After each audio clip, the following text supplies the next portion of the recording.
Today's video, we're doing two things. First thing we're going to do is we're going to respond to Cycle Cruise's video, Are Millennials Killing Motorcycles? So I'm going to link that here. And then also, we're responding to Jons Moto Garage, his video of him picking up diapers on his Harley.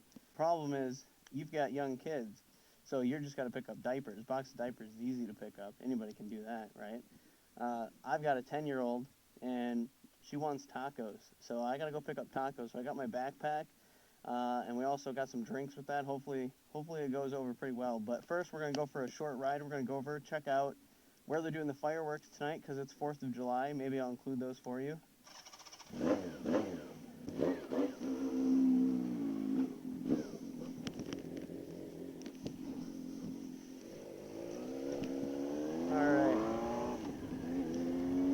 Hopefully this audio is not entirely blown out, but I think this should do the trick as far as you guys being able to hear me talk. So, to start off, Cycle Cruise's video. Not really a response exactly to Cycle Cruise's video, but more of addressing, are millennials killing Harleys?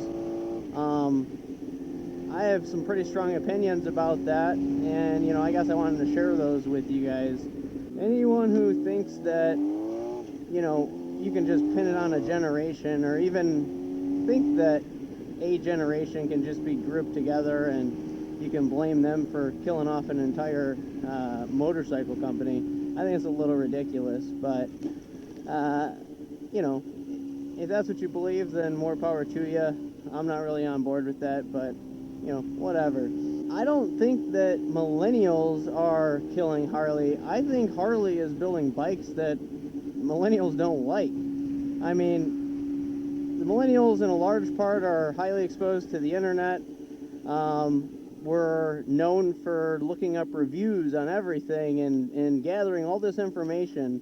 And the problem is if you're on a budget at all and you're considering the cost of a motorcycle, Harley is probably not the bike for you. They're quite expensive, and even the cheapest models that some people turn their nose up at, like the Sportster, for example, you're at least $2,500 into one that you're going to be able to fix up and make a reliable bike out of. So yeah, that's a lot of money. I'm like half of that for this bike. Nothing against Harley. I love Harleys, but when you're making motorcycles that are twice the price of bikes that perform better, of course, people who are budget-minded and trying to save money and make the best choice that they can, since millennials did come out of the recession, you're not going to sell a lot of motorcycles to people that way. So I think Harley needs to step their game up, which they have this year, and I will give them credit for that.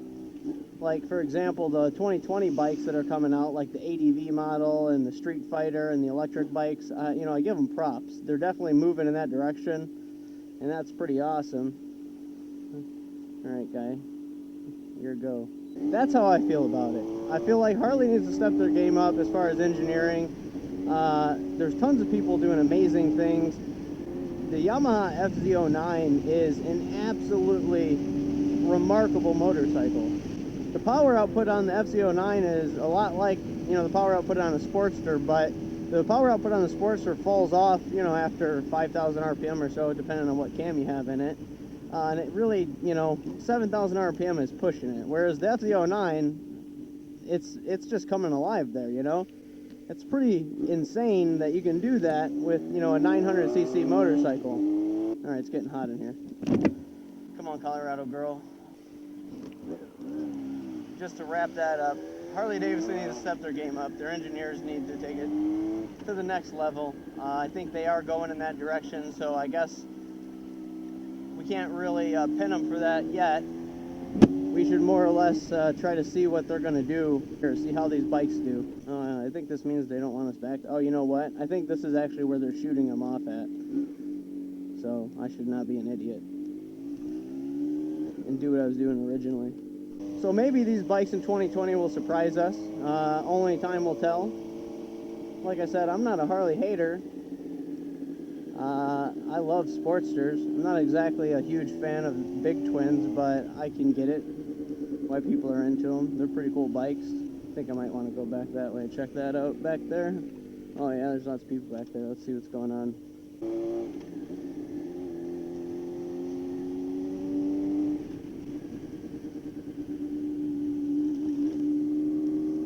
But I also want to add that I do feel like Harley Davidson is blowing it a bit. The electric bike they just came out with, I don't feel like the specs are really all that impressive on it. Am not a huge fan of that new Dyna Lowrider S or whatever the hell it's called. I'm not sure what it's called. Basically, it was the one that was supposed to be a sportier version of a Dyna. It's got like an aluminum swing arm or something. Anyways, they did all this stuff like what I just said, an aluminum swing arm and all this fancy jazz. But still, at the end of the day, the numbers on it are severely unimpressive. I mean, if you're taking that motorcycle and comparing it to any motorcycle that can do similar things as it, other than the fact of it being a cool Harley, you know, that's really the only reason you should buy that bike. I mean, if you're into cool bikes, then definitely grab yourself a Harley, be cool, rock that Harley, you know what I'm saying? I would buy a Sportster again for sure. But this bike right here, ooh, I love her. Fucking love it. So yeah, this is where the fireworks are going on tonight.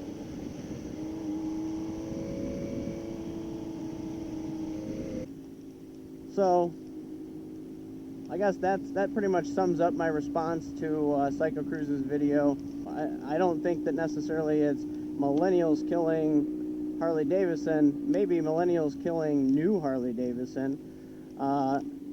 Most of the millennials that I know are more into older bikes overall, not even just Harley Davidson. But the older Harleys are not even more affordable, they're more expensive. I think millennials just have a bit of a passion for bringing things back to life and, you know, vintage, antique things, having respect for them and, you know, treating them well. Maybe it's not that millennials aren't buying Harleys, maybe it's that millennials aren't buying new Harleys, or millennials aren't buying new motorcycles in general. Keeping the passion alive for the old stuff. That's why I got this. I'm into that. I can dig it. Alright, so I'm going to respond to Jons Moto Garage while I'm headed over to pick up these tacos real quick. Jons Moto Garage, and I'll link that right here.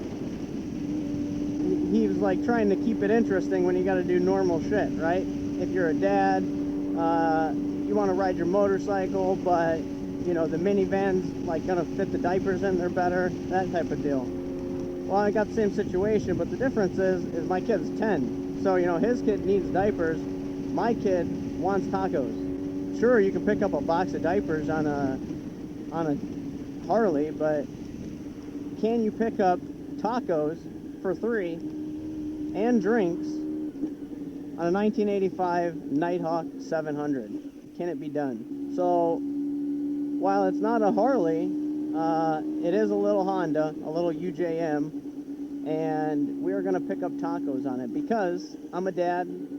I got to get my miles in, you know what I'm saying? I got to ride, but I also got to take care of the mom. I got to take care of the kid. I got to make sure everybody's happy. There's the taco place right there. This is like the best taco place, I'm telling you. They're like homemade bacon and steak tacos. We're going to pop a Yui right here real quick. There we go. And yeah, this guy's got this old BMW. It's pretty cool. He works at the auto parts store. I can dig it. Alright, party on, let's go.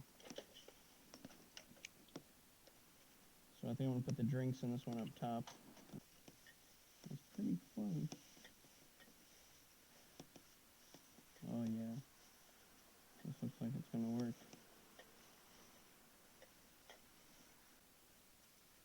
Yeah, buddy.